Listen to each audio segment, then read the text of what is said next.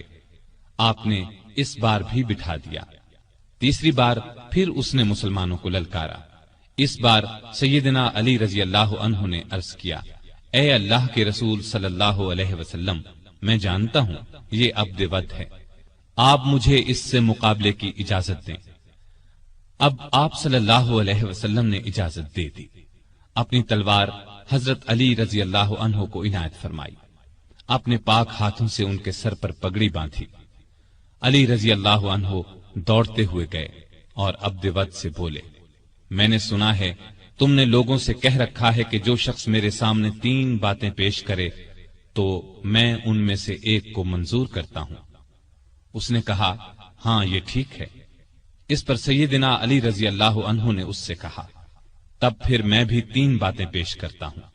پہلی یہ کہ تو اسلام قبول کر لے۔ اس نے انکار کیا۔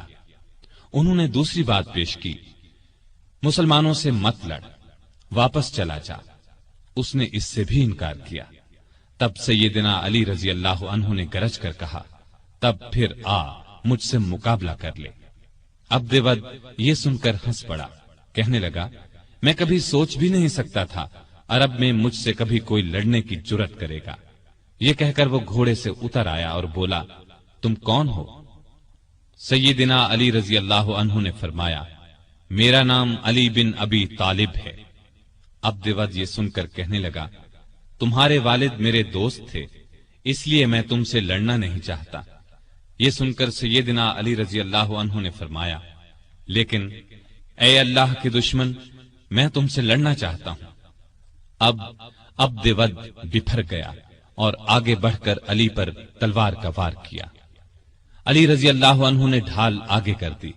وار اس قدر زبردست تھا کہ تلوار ڈھال کو کاٹ کر ان کی پیشانی پر جا لگی۔ وہ زخمی ہو گئے۔ زخم کھا کر وہ شیر کی طرح جھپٹے اور عبد ود پر ایسا وار کیا کہ تلوار اس کے کندھے کو کاٹتی سینے تک آ گئی۔ وہ وہیں ڈھیر ہو گیا۔ اس کے گرتے ہی سیدنا علی رضی اللہ عنہ نے زور سے نعرہ تکبیر بلند کیا۔ اب عبد ود کے کچھ ساتھی آگے بڑھے، لیکن وہ بھی اللہ کے شیر کے آگے نہ ٹھہر سکے، بھاگ نکلے۔ ان میں سے ایک نوفل بن عبداللہ خندق میں گرا۔ علی رضی اللہ عنہ نے اسے خندق میں اتر کر تلوار سے قتل کیا۔ رسول اللہ صلی اللہ علیہ وسلم نے بنو قریظہ کی طرف کوچ کا ارادہ کیا تو سیدنا علی رضی اللہ عنہ کو فوج کا جھنڈا دے کر آگے روانہ فرمایا۔ پھر آپ 3000 مجاہدین کے ساتھ روانہ ہوئے۔ لڑائی سے پہلے ہی بنو قریظہ ہمت ہار گئے اور ہتھیار ڈال دیے۔ مدینے سے 60 کلومیٹر دور فدق نامی یہودیوں کی بستی تھی۔ یہ یہودی خیبر کے یہودیوں کو مسلمانوں کے مقابلے پر اکسا رہے تھے۔ آپ صلی اللہ علیہ وسلم نے سیدنا علی کو 200 سوار دے کر ان کی طرف روانہ فرمایا۔ مسلمانوں نے ان لوگوں کو شکست دی، وہ بھاگ نکلے۔ مسلمانوں کے ہاتھ 500 اونٹ اور 2000 بکریاں لگی، وہ ان کو ہانک کر مدینے لے آئے۔ بیعت رضوان میں بھی سیدنا علی ساتھ تھے۔ صلح نامہ لکھنے کا کام ان کے سپرد ہوا۔ انہوں نے شروع میں بسم اللہ الرحمن الرحیم لکھا تو قریش کے نمائندے نے اس پر اعتراض کیا اور کہا ہم رحمان کو نہیں مانتے، لہذا یہ لکھا جائے بسمک اللہم۔ رسول کریم صلی اللہ علیہ وسلم کی ہدایت پر سیدنا علی نے یہی لکھ دیا۔ اب آپ نے ان سے فرمایا لکھو، یہ وہ شرطیں ہیں جو محمد رسول اللہ صلی اللہ علیہ وسلم نے قریش سے طے کی ہیں۔ سیدنا علی نے الفاظ لکھے تو قریشی نمائندے سہیل بن عمرو نے کہا جب ہم آپ کو اللہ کا رسول نہیں مانتے تو پھر صلح نامے میں یہ کیوں لکھا جائے، لہٰذا آپ محمد بن عبداللہ لکھوائیے۔ اس پر آپ نے فرمایا بے شک میں اللہ کا رسول ہوں، لیکن اے علی یہاں لکھ دو محمد بن عبداللہ۔ یہ سن کر سیدنا علی نے عرض کیا اے اللہ کے رسول صلی اللہ علیہ وسلم، مجھ میں تو یہ ہمت نہیں ہے کہ میں اپنے ہاتھ سے رسول اللہ کا لفظ مٹا دوں۔ ان کی بات سن کر رسول اللہ صلی اللہ علیہ وسلم نے اپنے ہاتھ سے رسول اللہ کے الفاظ مٹا دیے۔ اس کے بعد علی نے باقی معاہدہ تحریر کیا۔ جن یہودیوں کو شرارتوں کی وجہ سے مدینے سے نکالا گیا تھا وہ خیبر کے قلعوں میں جمع ہو گئے۔ بہت سے یہودی وہاں پہلے سے تھے۔ یہ سب مسلمانوں کے خلاف سازشوں سے باز نہیں آ رہے تھے، چنانچہ آپ نے ان کی سرکوبی کا فیصلہ فرمایا۔ وہ مدینے پر حملہ کرنے کی تیاریوں میں بھی مصروف تھے۔ رسول کریم صلی اللہ علیہ وسلم 1600 صحابہ کے ساتھ خیبر کی طرف روانہ ہوئے۔ سب قلعے ایک ایک کر کے فتح ہو گئے، لیکن ایک قلعہ جس کا نام قموس تھا فتح ہونے میں نہ آیا۔ جب آپ کے کئی صحابہ کی کوششیں کامیاب نہ ہو سکیں تو آپ نے فرمایا میں کل جھنڈا ایک ایسے شخص کو دوں گا جو اللہ اور اس کے رسول سے محبت کرتا ہے اور اللہ اور اس کا رسول اس سے محبت کرتے ہیں، جس کے ہاتھ پر خیبر فتح ہو جائے گا۔ دوسرے دن جب تمام صحابہ اس جھنڈے کے منتظر تھے کیونکہ وہ سب اللہ اور اس کے رسول سے محبت کرتے تھے، رسول اللہ صلی اللہ علیہ وسلم نے پوچھا علی کہاں ہیں؟ بتایا گیا ان کی آنکھیں دکھتی ہیں۔ آپ نے انہیں بلایا، آنکھوں میں اپنا لعاب لگایا، وہ اسی وقت ٹھیک ہو گئیں۔ آپ نے انہیں جھنڈا دے کر قموس کی طرف روانہ فرمایا۔ اس قلعے کا حاکم مرحب تھا، یہودیوں کے نامی گرامی بہادروں میں سے ایک۔ سیدنا علی قموس کے سامنے پہنچے تو مرحب زرہ لگا کر اکڑتا ہوا باہر نکلا۔ سیدنا علی کو مقابل دیکھا اور بولا کیا مسلمانوں کی فوج میں تم سے بہتر کوئی آدمی نہیں؟ خیبر جانتا ہے کہ میں مرحب ہوں، ہتھیار بند، بہادر، تجربے کار اور لڑائی کے بھڑکتے شعلوں کا مقابلہ کرنے والا۔ سیدنا علی نے اس کے جواب میں فرمایا میں وہ شخص ہوں کہ میری ماں نے میرا نام حیدر رکھا، جنگل کے شیر کی طرح ہیبت ناک اور بہادر، میں دشمن کو آنکھ جھپکنے میں ختم کر دیتا ہوں۔ مرحب نے آگے بڑھ کر تلوار کا وار کیا، سیدنا علی تیزی سے ایک طرف ہو گئے، پھر انہوں نے مرحب پر ایسا بھرپور وار کیا کہ ان کی تلوار اس کے خود کو کاٹ کر کھوپڑی میں اتر گئی۔ پھر فوج کو لے کر آگے بڑھے، قلعے کا دروازہ توڑ کر اندر گھس گئے۔ اس طرح قموس بھی فتح ہو گیا۔ سارے خیبر پر مسلمانوں کا قبضہ ہو گیا۔ واپس لوٹے تو آپ صلی اللہ علیہ وسلم نے ان کی پیشانی کو چوم لیا، فرمایا اللہ تجھ سے راضی ہوا اور میں بھی۔ سیدنا علی یہ سن کر رونے لگے۔ یہ رونا خوشی کا تھا۔ اس موقع پر کچھ لوگ جو حبشہ میں رہ گئے تھے لوٹ آئے۔ ان میں سیدنا علی کے بھائی جعفر بن ابی طالب رضی اللہ عنہ بھی تھے۔ ان کے آنے کی بھی سب کو بہت خوشی تھی۔ کئی سال کے بچھڑے بھائی ایک دوسرے سے ملے تو آنکھوں سے آنسو بہ نکلے۔ 7 ہجری میں رسول اللہ صلی اللہ علیہ وسلم اپنے بہت سے صحابہ کے ساتھ عمرے کے لیے روانہ ہوئے۔ ان میں علی بھی شامل تھے۔ عمرے سے فارغ ہو کر مسلمان 3 دن بعد مکے سے نکل آئے اور مدینے کی طرف روانہ ہوئے۔ غزوہ موتا میں آپ کے بھائی جعفر بن ابی طالب شہید ہو گئے تو آپ کو بہت صدمہ ہوا۔ نبی کریم صلی اللہ علیہ وسلم نے آپ کو دلاسا دیا۔ ان کی شہادت کے بعد جعفر بن ابی طالب کے بچوں کی پرورش علی نے کی۔ ان کے بیٹے عبداللہ جوان ہوئے تو سیدنا علی نے اپنی بیٹی زینب کی شادی ان سے کی۔ مکے کی فتح کے موقع پر بھی سیدنا علی ساتھ تھے۔ کعبے میں رکھے ہوئے بتوں کو آپ نے توڑنا شروع کیا تو سیدنا علی نے اس کام میں آپ کا ہاتھ بڑھایا۔ تانبے کے بت کو توڑنے کے لیے آپ نے علی کو اپنے کندھے پر سوار فرمایا۔ وہ بہت اونچائی پر تھا اور لوہے کی ایک سلاخ کے ساتھ زمین سے لگا ہوا تھا۔ علی نے اس بت کو بھی گرایا اور کعبے سے باہر پھینک دیا۔ مسلمانوں نے مکہ فتح کیا تو قبیلہ حوازن کے لوگ بھڑک اٹھے، ایک بڑا لشکر تیار کر کے مسلمانوں پر حملے کا ارادہ کیا۔ آپ ابھی مکے ہی میں تھے کہ ان کے ارادے کی خبر ہوئی تو آپ شوال 8 ہجری میں 12,000 مسلمانوں کو لے کر دشمن کی طرف روانہ ہوئے۔ حنین کے مقام پر دونوں فوجیں آمنے سامنے ہوئیں۔ دشمن نے یہ چال چلی کہ رات کے وقت آس پاس کی پہاڑیوں میں اپنے تیر انداز بٹھا دیے تھے۔ انہوں نے مسلمانوں پر اچانک تیروں کی بارش کر دی۔ اسلامی فوج میں مکے کے 2,000 ایسے لوگ بھی تھے جو کچھ ہی دن پہلے اسلام لائے تھے۔ وہ تیروں کی بوچھاڑ سے گھبرا کر پیچھے ہٹے۔ اس طرح ساری فوج بے ترتیب ہو گئی۔ صرف آپ صلی اللہ علیہ وسلم چند بہادروں کے ساتھ میدان میں رہ گئے تھے۔ ان میں سیدنا علی بھی تھے۔ وہ شروع سے آخر تک آپ کے پاس رہے اور بے جگری سے لڑتے رہے۔ جلد ہی مسلمان سنبھل گئے۔ انہوں نے پلٹ کر حملہ کیا اور تب دشمن کو شکست ہوئی۔ 9 ہجری میں آپ صلی اللہ علیہ وسلم نے سیدنا علی کو 150 سوار دے کر یمن کے قبیلہ بنو طے کی طرف روانہ کیا۔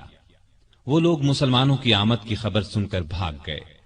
علی رضی اللہ عنہ نے بنو طے کا بت خانہ گرا دیا، بت توڑ ڈالے۔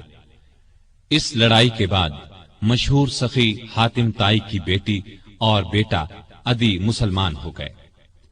فتح مکہ کے بعد یہ خبر سننے میں آئی کہ روم کا بادشاہ مسلمانوں پر حملہ کرنے کے لیے پر تول رہا ہے۔ نبی صلی اللہ علیہ وسلم نے خود آگے بڑھ کر اسے روکنے کا فیصلہ کیا۔ آپ صلی اللہ علیہ وسلم نے اس موقع پر سیدنا علی کو اپنا قائم مقام بنایا اور خود 30,000 فوج لے کر روانہ ہوئے۔ بعض منافقین نے علی کو تانا دیا کہ وہ جنگ سے بچنے کے لیے نہیں گئے۔ اس پر انہیں رنج ہوا، ہتھیار لگا کر روانہ ہوئے، لشکر تک پہنچ گئے۔ نبی صلی اللہ علیہ وسلم نے ان سے آنے کی وجہ پوچھی تو عرض کیا، اے اللہ کے رسول صلی اللہ علیہ وسلم، میں نے شروع سے لے کر آج تک اللہ کی راہ میں لڑنے سے قدم پیچھے نہیں ہٹائے، لیکن معلوم نہیں اس مرتبہ مجھے جہاد میں شریک کرنے کے بجائے مدینے میں کیوں چھوڑ دیا گیا۔ یہ سن کر نبی صلی اللہ علیہ وسلم نے ارشاد فرمایا، اے علی، کیا تم اس بات سے راضی نہیں کہ تمہارا میرے ساتھ وہی تعلق ہو جو موسیٰ علیہ السلام کا ہارون علیہ السلام سے تھا، سوائے اس کے کہ میرے بعد کوئی نبی نہیں ہوگا۔ مطلب یہ تھا کہ جس طرح موسیٰ علیہ السلام کوہ طور پر جاتے وقت ہارون علیہ السلام کو اپنا قائم مقام بنا گئے تھے، اسی طرح میں نے تمہیں اپنا قائم مقام بنایا تھا۔ لیکن ہارون علیہ السلام نبی بھی تھے، جبکہ تم نبی نہیں ہو سکتے، اس لیے کہ میرے بعد کوئی نبی نہیں آئے گا۔ آپ کا یہ ارشاد سن کر سیدنا علی خوش ہو گئے اور مدینے واپس ہو کر آپ صلی اللہ علیہ وسلم کی قائم مقامی کا فریضہ انجام دیتے رہے، یہاں تک کہ آپ تبوک سے واپس تشریف لے آئے۔ مکہ کی فتح کے بعد نبی صلی اللہ علیہ وسلم نے سیدنا خالد بن ولید کو حکم دیا کہ وہ یمن جا کر قبیلہ ہمدان کو اسلام کی دعوت دیں۔ وہ گئے، بہت کوشش کی، لیکن انہوں نے اسلام قبول نہ کیا۔ اب آپ صلی اللہ علیہ وسلم نے سیدنا علی کو بھیجا۔ آپ صلی اللہ علیہ وسلم نے قبیلہ ہمدان کے نام ایک خط بھی دیا۔ علی رضی اللہ عنہ نے وہ خط انہیں سنایا اور اسلام کی دعوت دی۔ اس خط کے الفاظ کا اثر ان پر ہوا۔ پھر سیدنا علی نے جو ان کے سامنے واز کیا وہ بھی بہت اثر انگیز تھا، چنانچہ ان لوگوں نے اسلام قبول کر لیا۔ سیدنا علی رضی اللہ عنہ نے یہ خبر آپ صلی اللہ علیہ وسلم کو بھیجی۔ نبی صلی اللہ علیہ وسلم نے سجدہ شکر ادا کیا اور فرمایا، ہمدان کے لوگوں پر سلامتی ہو، ہمدان کے لوگوں پر سلامتی ہو۔ ہجرت کے 10ویں سال نبی صلی اللہ علیہ وسلم نے علی رضی اللہ عنہ کو ایک اور قبیلے مزہج کی طرف روانہ فرمایا تاکہ انہیں اسلام کی دعوت دی جائے۔ آپ صلی اللہ علیہ وسلم نے ہدایت فرمائی کہ اس وقت تک تلوار نہ اٹھائی جائے جب تک تم پر کوئی حملہ نہ کرے۔ سیدنا علی رضی اللہ عنہ 300 سواروں کے ساتھ مزہج کے علاقے میں پہنچے۔ وہ لوگ لڑنے پر تلے ہوئے تھے، چنانچہ زبردست مارکا ہوا۔ آخر وہ لوگ بھاگ نکلے۔ اس کے بعد قبیلے کے سردار اور بہت سے دوسرے لوگ خود علی رضی اللہ عنہ کی خدمت میں حاضر ہوئے اور مسلمان ہو گئے۔ نبی صلی اللہ علیہ وسلم نے علی کو وہاں کا قاضی بھی مقرر فرمایا۔ آپ رضی اللہ عنہ چند ماہ وہاں رہے۔ اس دوران میں سیدنا علی رضی اللہ عنہ نے مقدمات کے فیصلے بھی کیے۔ ہجرت کے 10ویں سال رسول کریم صلی اللہ علیہ وسلم نے حج کیا۔ سیدنا علی بھی یمن سے آ کر اس یادگار حج میں شریک ہوئے۔ انہوں نے رسول اللہ صلی اللہ علیہ وسلم کے حکم پر قربانی کے اونٹوں کا گوشت تقسیم کیا۔ حج سے واپس آنے کے کچھ ہی عرصے بعد نبی صلی اللہ علیہ وسلم بیمار ہوئے۔ ہجرت کے 11ویں سال آپ صلی اللہ علیہ وسلم اس دنیا سے تشریف لے گئے۔ یہ صدمہ علی رضی اللہ عنہ کی زندگی کا سب سے بڑا صدمہ تھا۔ انہوں نے عباس رضی اللہ عنہ، ان کے 2 بیٹوں قسم اور فضل رضی اللہ عنہم اور ایک انصاری صحابی کے ساتھ مل کر آپ صلی اللہ علیہ وسلم کو غسل دیا۔ اس وقت انہوں نے نبی صلی اللہ علیہ وسلم کے جسم اطہر کو اپنے بدن سے لگا رکھا۔ قبر مبارک تیار ہو گئی تو سیدنا علی نے فضل بن عباس، اسامہ بن زید اور عبد الرحمن بن عوف رضی اللہ عنہم کے ساتھ مل کر نبی صلی اللہ علیہ وآلہ وسلم کو قبر میں اتارا۔ آپ صلی اللہ علیہ وسلم کے بعد مسلمانوں نے سیدنا ابو بکر صدیق رضی اللہ عنہ کو خلیفہ چن لیا۔ 6 ماہ بعد سیدہ فاطمہ رضی اللہ عنہا بھی اس دنیا سے رحلت کر گئیں۔ ابو بکر کو علی سے بہت محبت تھی، ان کی بہت عزت کرتے تھے، خلافت کے کاموں میں ان سے مشورے بھی لیتے تھے۔ علی بھی ان سے اسی طرح محبت کرتے تھے۔ مرتد ہو جانے والوں سے جنگ ہوئی تو علی نے بھی دوسرے صحابہ کے ساتھ مل کر ان کا مقابلہ کیا۔ ابو بکر رضی اللہ عنہ نے وفات پائی تو حضرت علی رضی اللہ عنہ ان کے دروازے پر آئے اور فرمایا، آپ پر اللہ کی رحمت ہو، آپ رسول اللہ صلی اللہ علیہ وسلم کے پیارے ساتھی اور مدد کرنے والے، اللہ سے سب سے زیادہ ڈرنے والے اور سب سے بڑھ کر دین کو نفع پہنچانے والے تھے۔ اس کے بعد دیر تک ان کی خوبیوں اور بھلائیوں کا ذکر کرتے رہے۔ ابو بکر کی وفات کے بعد عمر فاروق رضی اللہ عنہ خلیفہ بنے۔ انہوں نے مجلس شورا قائم کی تو اس میں علی رضی اللہ عنہ کو بھی شامل کیا۔ ان کی خلافت کا زمانہ 10.5 برس تک رہا۔ اس زمانے میں بھی آپ رضی اللہ عنہ سے باقاعدہ مشورے لیے جاتے رہے۔ عمر فاروق رضی اللہ عنہ ان کے مشوروں کو بہت اہمیت دیتے تھے۔ جن جھگڑوں کا فیصلہ دوسرے صحابہ نہیں کر پاتے تھے وہ سیدنا علی رضی اللہ عنہ کے سامنے پیش کیے جاتے تھے۔ عمر فرمایا کرتے تھے، ہم میں سے سب سے بڑے قاضی علی رضی اللہ عنہ ہیں۔ ایک مرتبہ عمر رضی اللہ عنہ نے کوئی فیصلہ دیا تو علی نے اس کے خلاف رائے دی۔ عمر نے ان کی رائے کو درست قرار دیا۔ سیدنا عمر کے دل میں علی کی نہ صرف بہت محبت تھی بلکہ وہ ان کی بہت عزت بھی کرتے تھے۔ انہیں علی پر پورا بھروسہ تھا۔ 16 ہجری میں بیت المقدس تشریف لے گئے تو سیدنا علی کو اپنا قائم مقام بنایا۔ سیدنا عمر کے زمانے میں سب سے بڑی لڑائی نہاوند کی لڑائی سمجھی جاتی ہے۔ اس موقع پر ایرانیوں کا بہت بڑا لشکر جمع ہو گیا تھا۔ سیدنا عمر نے سیدنا علی کو مسلمانوں کے لشکر کا سپہ سالار بنانا چاہا لیکن انہوں نے مدینے سے باہر جانے سے انکار کر دیا۔ پھر عمر نے خود سالار بن کر جانے کا ارادہ کیا تو سیدنا علی نے اس کا بھی مشورہ نہ دیا اور فرمایا، آپ مدینے کو ہرگز نہ چھوڑیں۔ عمر رضی اللہ عنہ کو علی کا یہ مشورہ بھی ماننا پڑا۔ سیدنا عمر نے اپنی وفات سے پہلے خلافت کے لیے 6 صحابہ کے نام تجویز کیے تھے کہ مسلمان ان 6 میں سے کسی کو خلیفہ بنا لے۔ ان میں ایک نام علی کا تھا، دوسرا نام سیدنا عثمان کا تھا، باقی 4 نام یہ تھے: سعد بن ابی وقاص، عبد الرحمن بن عوف، زبیر بن عوام اور طلحہ بن عبید اللہ رضی اللہ عنہم۔ ان چاروں نے اپنے نام واپس لے لیے تو خلافت کے لیے صرف 2 نام رہ گئے، سیدنا عثمان اور سیدنا علی۔ ان لوگوں نے آخر سیدنا عثمان کے بارے میں فیصلہ دیا۔ اس طرح مسلمانوں کے تیسرے خلیفہ سیدنا عثمان ہوئے۔ اس دوران میں بھی ان دونوں کے تعلقات بہت خوشگوار رہے۔ سیدنا عثمان کو کوئی شرعی سزا دینے کا مسئلہ پیش آتا تو سیدنا علی کے ذریعے فیصلہ کراتے۔ ہر سال حج کے لیے جاتے وقت سیدنا علی کو بھی ساتھ لے جاتے۔ علی نے ہمیشہ انہیں اچھے مشورے دیے۔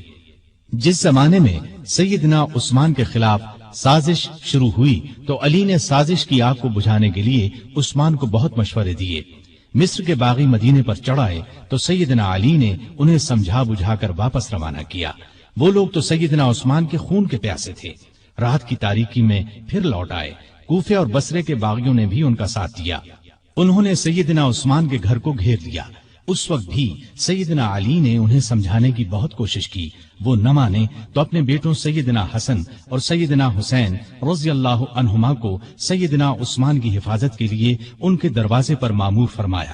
ایک مرتبہ بڑی مشکل سے سیدنا عثمان تک پانی پہنچایا۔ اس جھڑپ میں حسن زخمی ہوئے۔ پھر کچھ باغی دیوار پھاند کر اندر داخل ہوئے اور سیدنا عثمان کو شہید کر دیا۔ ان کی شہادت کے بعد مدینے کی حالت عجیب تھی۔ شہر پر ان باغیوں کا قبضہ تھا۔ ہر طرف افراتفری کا عالم تھا۔ لاکھوں مربع میل پر پھیلی ہوئی اسلامی سلطنت کا کوئی سربراہ نہیں تھا۔ ان سب کا خیال تھا کہ اس نازک وقت میں علی رضی اللہ عنہ ہی خلافت کے لائق ہیں۔ آخر سیدنا علی سے درخواست کی گئی کہ وہ خلافت کی ذمہ داری سنبھالے، لیکن انہوں نے صاف انکار کر دیا۔ ان کے انکار سے حالات اور بھی نازک ہو گئے، اس لیے کہ خلافت کی جگہ زیادہ دن تک خالی نہیں چھوڑی جا سکتی تھی۔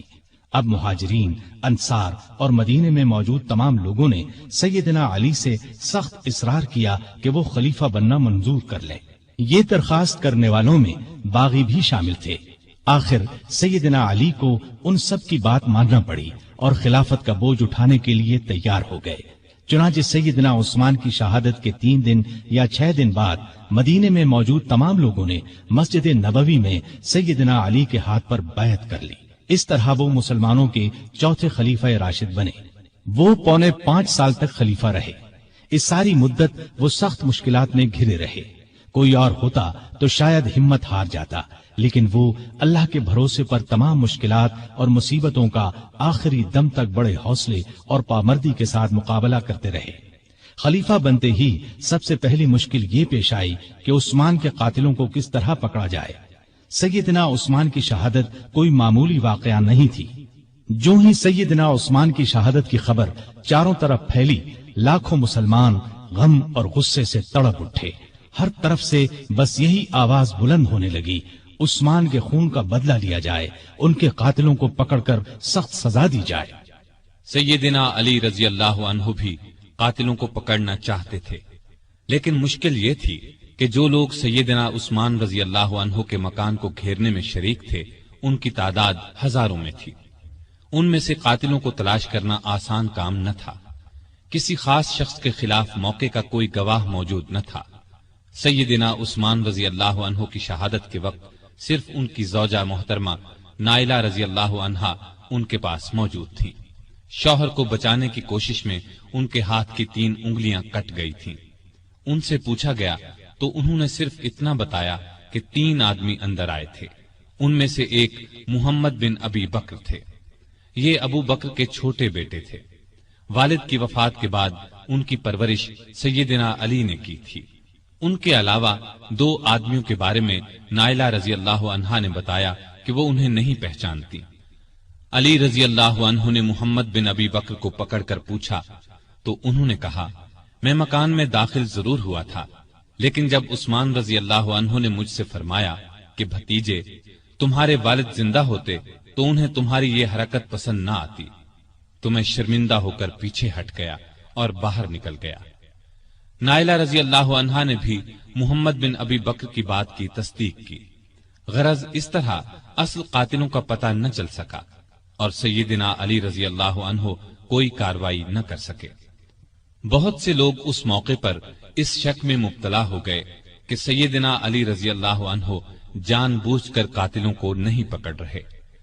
اس شک کی ایک وجہ یہ تھی کہ سارے باغی علی رضی اللہ عنہ کی بیعت کر چکے تھے اور بہت سے تو ان کی فوج میں شامل ہو گئے تھے۔ اس وقت کے حالات یہ اجازت نہیں دیتے تھے کہ ان سب کو چن چن کر فوج سے نکال دیا جائے۔ اسلام کا قانون بھی یہ اجازت نہیں دیتا کہ گواہی کے بغیر کسی کو قاتل ٹھہرایا جائے۔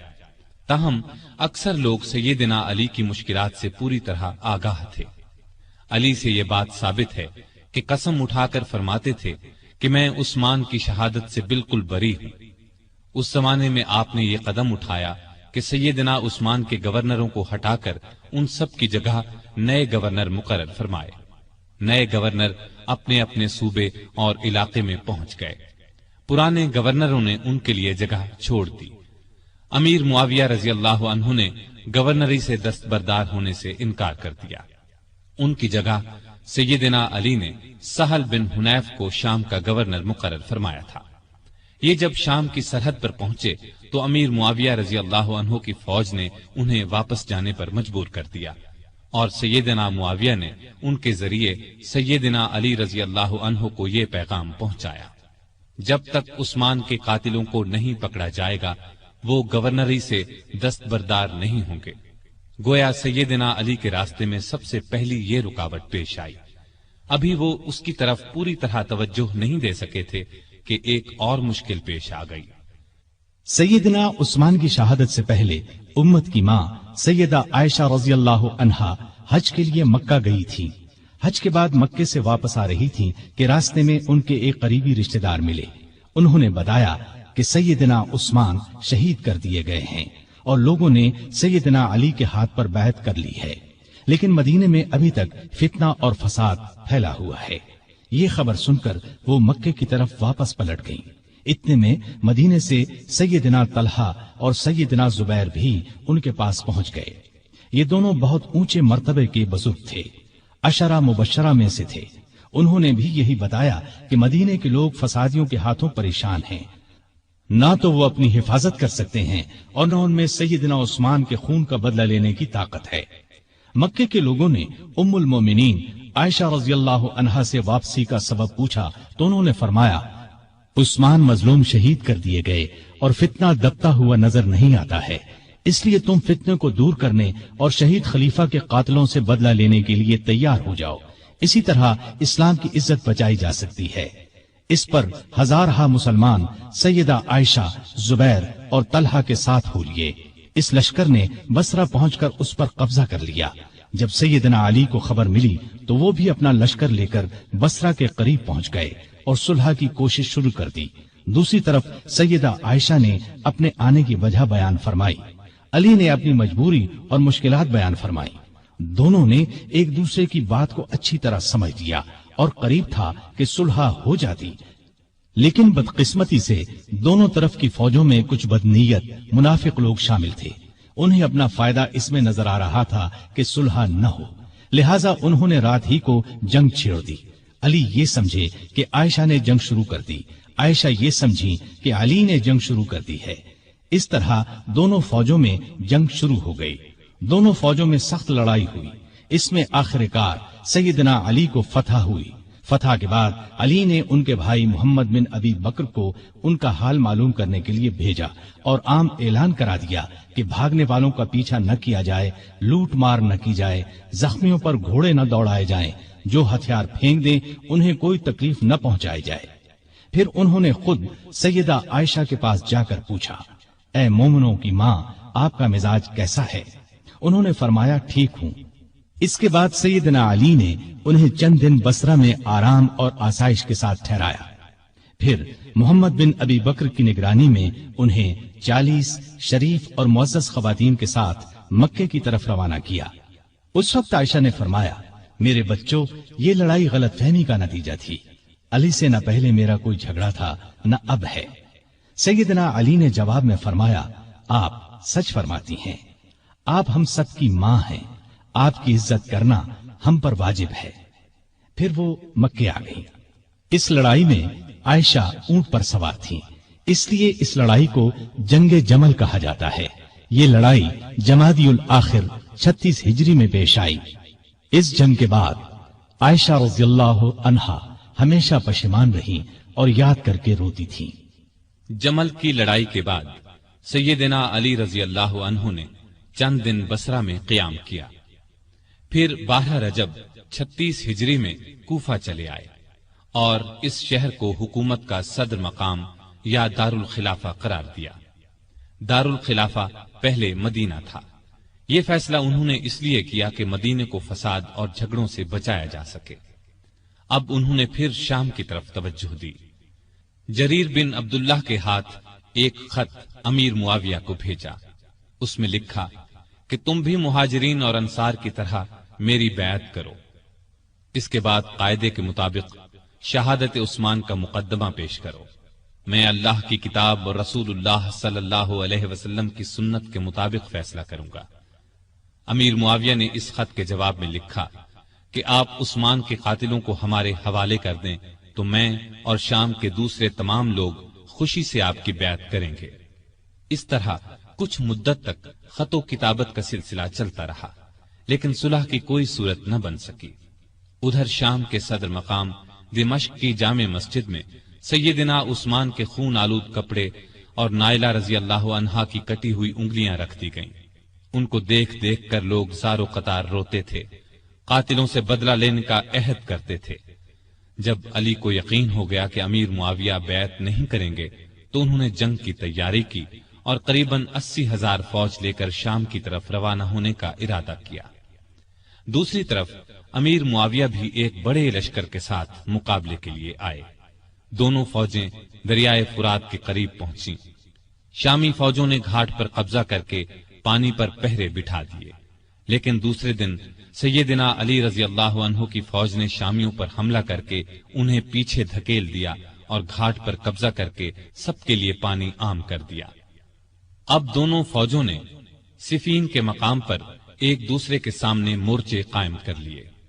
یہ مقام شہر حلب کے جنوب مشرق اور شہر ہمس کے شمال مغرب میں دریائے فرات کے کنارے پر تھا۔ 3 مہینے 20 دن تک دونوں فوجیں آمنے سامنے پڑی رہیں۔ اس دوران میں دونوں فریق بات چیت کے ذریعے مسئلہ حل کرنے کی بھرپور کوشش کرتے رہے، لیکن افسوس کسی فیصلے پر نہ پہنچ سکے۔ چھوٹی چھوٹی جھڑپیں ہوتی رہیں۔ عام لڑائی محرم 37 ہجری تک شروع نہ ہو سکی۔ آخر سفر میں دونوں فوجوں میں جنگ شروع ہوئی۔ یہ جنگ کئی دن تک جاری رہی۔ دونوں طرف مسلمانوں کا خون بہتا رہا۔ منافق اور فسادی لوگ اس موقع سے خوب فائدہ اٹھاتے رہے۔ انہی لوگوں کی وجہ سے صلح کی کوششیں ناکام ہوتی رہیں۔ پھر ایک دن علی رضی اللہ عنہ کی فوج نے اتنا زبردست دباؤ ڈالا کہ شامی فوج کے پاؤں اکھڑنے لگے۔ اتنے میں شامی فوج کا ایک دستہ قرآن کو نیزوں پر اٹھا کر آگے بڑھا اور پکار کر کہا، یہ دیکھو ہمارے اور تمہارے درمیان اللہ کی کتاب ہے۔ علی رضی اللہ عنہ کی فوج نے قرآن دیکھ کر ہاتھ روک لیے۔ لڑائی بند ہو گئی۔ اس کے بعد پھر بات چیت شروع ہو گئی۔ آخر طے پایا کہ خلافت کا فیصلہ 2 ثالثوں کے سپرد کر دیا جائے۔ وہ آپس میں مل کر جو فیصلہ کریں گے ان کا فیصلہ سب کو قبول ہوگا۔ ایک ثالث سیدنا علی رضی اللہ عنہ مقرر کریں، دوسرا ثالث امیر معاویہ رضی اللہ عنہ مقرر کریں گے۔ چنانچہ سیدنا علی کی طرف سے ابو موسیٰ اشعری رضی اللہ عنہ مقرر ہوئے اور امیر معاویہ کی طرف سے عمرو بن عاص رضی اللہ عنہ۔ ان سے کہا گیا کہ وہ رمضان کے مہینے تک فیصلہ کر دیں۔ اس کے بعد سیدنا امیر معاویہ رضی اللہ عنہ اپنی فوج کے ساتھ دمشق چلے گئے۔ سیدنا علی کوفے کی طرف روانہ ہوئے۔ اس موقع پر ان کی فوج 2 حصوں میں بٹ گئی۔ ایک حصہ ثالث مقرر کرنے کا حامی تھا، جبکہ دوسرا کہتا تھا کہ قرآن کو چھوڑ کر انسانوں کو حکم یا فیصلہ کرنے والا بنانا گناہ ہے۔ دونوں گروہ آپس میں جھگڑتے رہتے تھے اور بات بات پر تلواریں نکال لیتے تھے۔ علی رضی اللہ عنہ بڑی مشکل سے انہیں کوفہ تک لائے، لیکن 12,000 آدمی جو ثالثوں سے فیصلہ کرانے کے خلاف تھے فوج سے الگ ہو کر ہرورا کے مقام پر چلے گئے۔ ان لوگوں کو خارجی کہا گیا۔ دونوں ثالثوں نے جو فیصلہ دیا وہ ایک دوسرے سے مختلف تھا۔ سیدنا ابو موسیٰ اشعری کا فیصلہ یہ تھا کہ علی اور امیر معاویہ میں سے کسی کو خلیفہ مقرر نہ کیا جائے، انہیں چھوڑ کر مسلمان جسے چاہیں خلیفہ بنا لیں۔ سیدنا عمرو بن عاص کا فیصلہ یہ تھا کہ ابو موسیٰ اشعری نے علی کو خلافت سے الگ کر دیا ہے، میں ان کی جگہ معاویہ کو خلیفہ مقرر کرتا ہوں۔ اس پر ہر طرف شور مچ گیا۔ سیدنا علی کے حامیوں نے یہ فیصلہ ماننے سے انکار کر دیا۔ اب پھر سیدنا علی فوج لے کر دمشق کی طرف بڑھنا چاہتے تھے کہ خارجیوں نے ہر طرف فساد مچا دیا۔ انہوں نے جتھے بنا کر لوگوں کو لوٹنا شروع کر دیا۔ آخر علی رضی اللہ عنہ پہلے ان کی طرف بڑھے۔ نہروان کے مقام پر شدید جنگ ہوئی، 4000 خارجی مارے گئے۔ اس طرح خارجیوں کا زور ٹوٹ گیا، لیکن ان کی ٹولیاں آئے دن فتنہ برپا کرتی رہتی تھیں۔ دوسری طرف سیدنا امیر معاویہ نے عمرو بن عاص کو فوج دے کر مصر پر چڑھائی کر دی۔ وہاں علی کی طرف سے محمد بن ابی بکر گورنر تھے۔ انہوں نے شامی فوج سے شکست کھائی اور خود بھی گرفتار ہوئے، پھر قتل کر دیے گئے۔ مصر کے بعد شامی فوج نے حجاز، عراق اور یمن وغیرہ پر حملے شروع کر دیے۔ علی کو ملک کی اندرونی شورشوں کی وجہ سے اسلامی فتوحات کے دائرے کو بڑھانے کا موقع نہ مل سکا۔ پھر بھی 35 ہجری میں انہوں نے بحری راستے سے ہندوستان پر حملے کی اجازت دی۔ چنانچہ اس زمانے میں کوکن بمبئی پر کامیاب حملہ کیا گیا۔ یہ علاقہ اس وقت سندھ میں شامل تھا۔ نہروان کی لڑائی کے بعد سیدنا علی کا ارادہ شام پر حملہ کرنے کا تھا۔ انہوں نے جنگ کی تیاریاں شروع کر دی تھیں، لیکن دوسری طرف خارجیوں نے سازش تیار کی کہ علی، معاویہ اور عمرو بن عاص تینوں کو قتل کر دیا جائے۔ ان کے خیال میں امن اسی صورت میں قائم ہو سکتا تھا۔ چنانچہ اس کام کے لیے 3 آدمی مقرر ہوئے۔ عبد الرحمن بن ملجم نے علی کو، برق بن عبداللہ نے امیر معاویہ کو اور عمرو بن بکر نے عمرو بن عاص کو شہید کرنے کا ذمہ لیا۔ ان بدبختوں نے رمضان 40 ہجری میں ایک ہی روز فجر کی نماز کے وقت ان تینوں بزرگوں پر حملہ کرنے کا فیصلہ کیا۔ مصر کے گورنر عمرو بن عاص اس روز بیمار تھے۔ انہوں نے اس روز خارجہ بن حذافہ کو نماز پڑھانے کے لیے بھیجا، لہذا عمرو بن بکر نے ان کے دھوکے میں خارجہ بن حذافہ کو شہید کر دیا۔ دمشق میں برق بن عبداللہ نے امیر معاویہ پر حملہ اس وقت کیا جب وہ مسجد کے دروازے سے نکل رہے تھے۔ انہیں معمولی زخم آیا۔ کوفے میں عبد الرحمن بن ملجم ملعون سیدنا علی کے راستے میں چھپ کر بیٹھ گیا۔ جب وہ فجر کی نماز کے لیے مسجد کی طرف چلے تو ان پر تلوار کا وار کیا، سر پر شدید زخم آیا۔ ابن ملجم کو گرفتار کر لیا گیا۔ سیدنا علی نے اپنے بیٹوں حسن اور حسین کو بلا کر کچھ نصیحتیں کی اور اپنے قاتل کے بارے میں فرمایا، اسے کھانا کھلاؤ، پانی پلاؤ اور اچھی طرح رکھو۔ اگر میں اس زخم سے مر جاؤں تو اسے قتل کرنا، شریعت کا یہی حکم ہے۔ اس کے ناک اور کان وغیرہ نہ کاٹنا۔ اگر میں بچ گیا تو میری مرضی، چاہے اس سے بدلہ لوں یا معاف کر دوں۔ ابن ملجم کی تلوار زہر آلود تھی، وہ اس زخم سے شہید ہو گئے۔ انا للہ و انا الیہ راجعون۔